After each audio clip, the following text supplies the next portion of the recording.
Gattaca, 1997, wasn't just another science fiction film. It was a genetic discrimination warning so prescient that bioethicists now teach it in medical schools. The director banned all computer-generated effects to create a timeless aesthetic. It's almost impossible for Ethan to do something dishonest on screen. I don't have any answers. The studio tried to bury it with zero marketing, and the ending they released wasn't the ending they wanted. These are 16 facts about the film that predicted our genetic future and nobody watched. Andrew Niccol wrote the script in 1994 before Human Genome Project completion. Andrew Niccol wrote Gattaca in 1994 when genetic engineering remained largely theoretical. The Human Genome Project wouldn't be completed until 2003. Genetic screening of embryos was experimental and controversial. Designer babies existed only in science fiction. Niccol researched genetic determinism theories and extrapolated a plausible near-future society. He consulted with geneticists who thought his premise was impossible fear-mongering. They insisted genetic discrimination would never happen because ethical safeguards would prevent it. Niccol disagreed. He believed human nature would inevitably abuse genetic technology. The script sat unproduced for 3 years because studios considered it too cerebral and unmarketable. By 1997, when filming began, genetic screening had advanced significantly. By 2000, several countries had passed genetic discrimination laws proving Niccol's premise wasn't science fiction anymore. The film became more relevant every year after its release. The entire film was shot without computer-generated effects. Director Andrew Niccol made a radical decision. Gattaca would contain zero computer-generated imagery. This was 1997, the height of CGI revolution following Jurassic Park and Independence Day. Every science fiction film used extensive digital effects. Niccol refused. He wanted Gattaca to feel timeless rather than dated by 1990s CGI. Every effect was achieved practically. Miniatures, matte paintings, and forced perspective. The spacecraft was a 15-foot model. The launch gantry was a miniature combined with full-scale set pieces. The futuristic architecture used real modernist buildings from the 1950s and 60s. Niccol believed mid-century modern design looked more futuristic than contemporary architecture. The complete absence of CGI gives Gattaca a unique aesthetic that hasn't aged. 25 years later, the film looks more timeless than CGI-heavy movies from the same era. Niccol's gamble succeeded spectacularly. Ethan Hawke lost 30 pounds and wore contacts that blinded him. Ethan Hawke prepared for Vincent Freeman by losing 30 pounds to appear genetically inferior. He crash-dieted to achieve a gaunt, unhealthy appearance. The weight loss made him weak and irritable during filming. Additionally, Hawke wore special colored contact lenses to change his eye color for scenes showing Vincent as Jerome. The contacts were poorly fitted and caused severe discomfort. Hawke could barely see through them. Several scenes show him squinting because he was literally unable to focus properly. The contacts caused eye infections requiring medical treatment. Hawke continued wearing them despite doctors' warnings. His dedication to physical transformation impressed Andrew Niccol but worried the production. Hawke later said the experience was miserable, but necessary. His physical suffering made Vincent's struggle to transcend genetic limitations feel authentic. The weight loss and vision problems weren't acting. They were real discomfort captured on film. Uma Thurman and Ethan Hawke fell in love. During production, Ethan Hawke and Uma Thurman began a romantic relationship during Gattaca's filming that led to marriage in 1998. Both were in previous relationships when production started. Their on-screen chemistry was genuine attraction developing in real time. Director Andrew Niccol encouraged their relationship, believing authentic emotions would enhance performances. The swimming scene and intimate moments contain real romantic tension. Crew members noticed the relationship developing and gossiped throughout production. Hawke's previous relationship ended during filming. Thurman left her boyfriend shortly after. They married a year after the film's release and had 2 children together. The relationship lasted until 2005. Their real romance adds poignancy to Vincent and Irene's forbidden love story. Watching Gattaca knowing their authentic feelings creates additional emotional depth. The film documents the beginning of their actual relationship. Columbia Pictures buried the film. With almost zero marketing, Columbia Pictures had no idea how to market Gattaca. The studio spent only $4 million on advertising, minimal for a 1997 wide release. They created confusing trailers that made the film look like a thriller rather than thoughtful science fiction. The title meant nothing to audiences. Columbia didn't explain it referred to DNA-based pairs: guanine, adenine, thymine, cytosine. The poster featured Ethan Hawke looking mysterious with no context. Columbia executives wanted to dump the film quietly and move on. They opened it in October, outside prime movie-going season. The studio booked it in limited theaters despite producing it as a wide release. Columbia essentially abandoned Gattaca immediately. The minimal marketing guaranteed box office failure. Industry insiders believed Columbia wanted the film to fail to write off the investment. The studio's lack of support became a self-fulfilling prophecy. The film's production design used only architecture from 1950 to 1970. Production designer Jan Rolfs created Gattaca's world using exclusively mid-century modern architecture. Every location was an existing building constructed between 1950 and 1970. The Gattaca Aerospace Corporation was filmed at the Marin County Civic Center, designed by Frank Lloyd Wright. The nightclub was the Chemosphere House in Los Angeles. Vincent's apartment was a brutalist building in downtown Los Angeles. Rolfs believed modernist architecture looked more futuristic than contemporary buildings attempting to look futuristic. He was correct.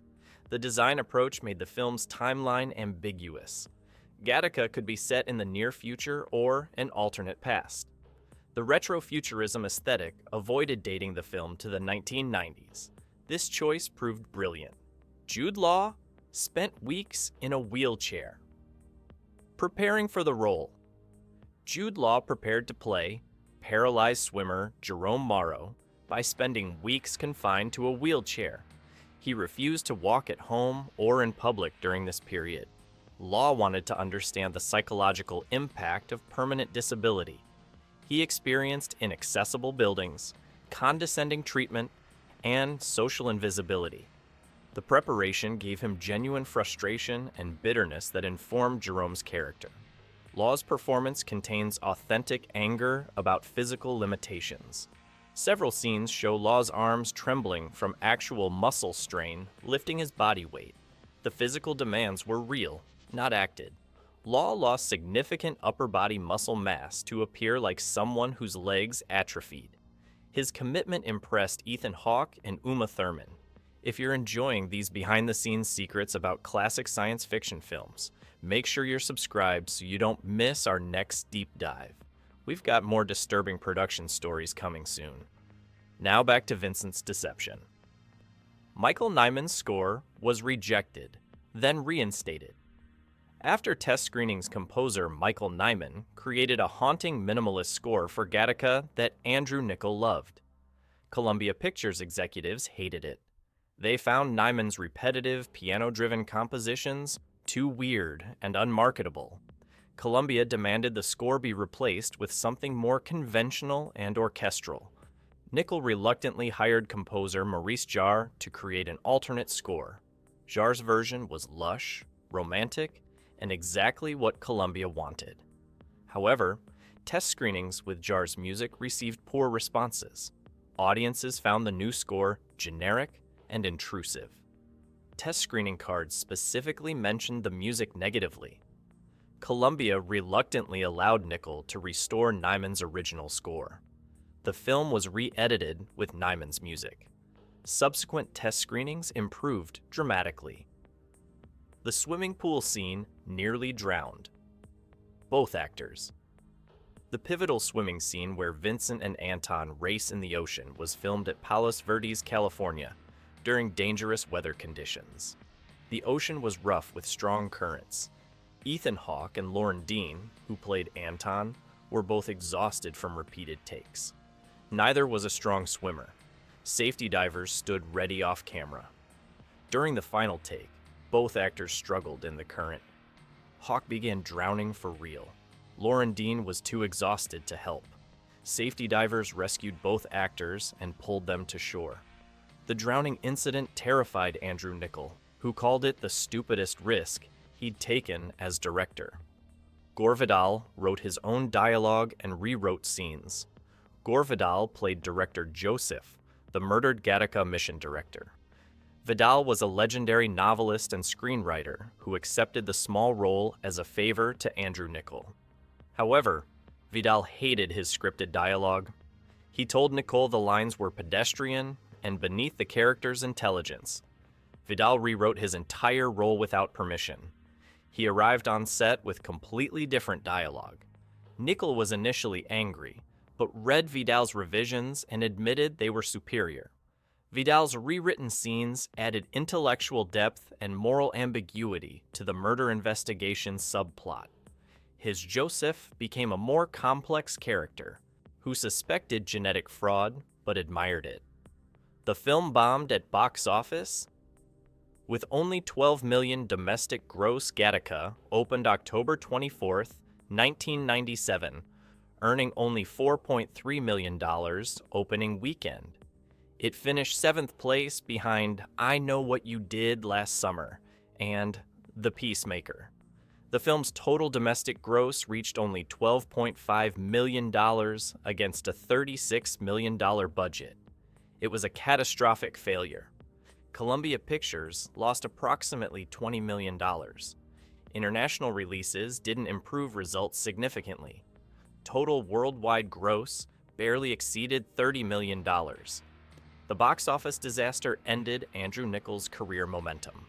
Studios became reluctant to finance his future projects. Ethan Hawke later said, "Gattaca's failure crushed everyone involved. Bioethicists now use Gattaca as educational tool in medical schools. Medical schools worldwide now screen Gattaca in bioethics courses as a teaching tool about genetic discrimination. The film illustrates ethical problems with genetic engineering more effectively than textbooks.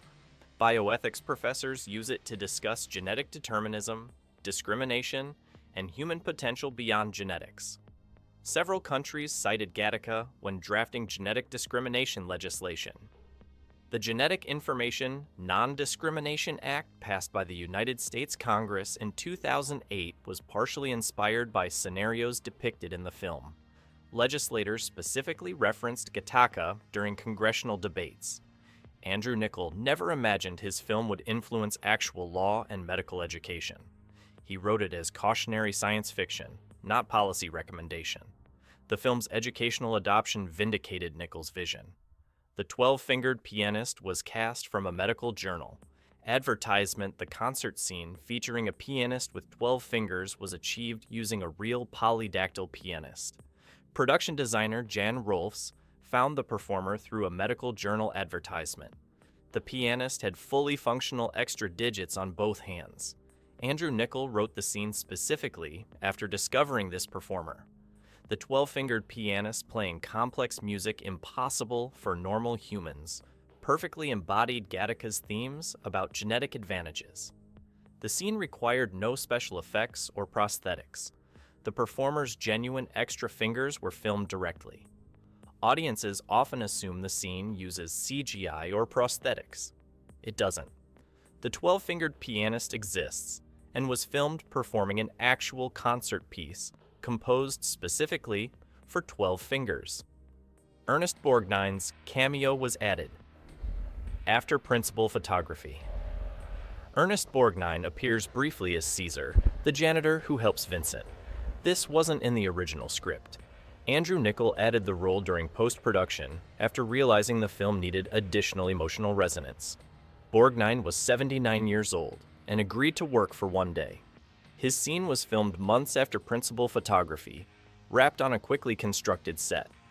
Borgnine improvised much of his dialogue about his son being genetically discriminated against. The story about his son parallels Vincent's struggle, adding thematic depth. Borgnine's brief appearance provides crucial humanity to Gattaca's cold world. Alternate ending.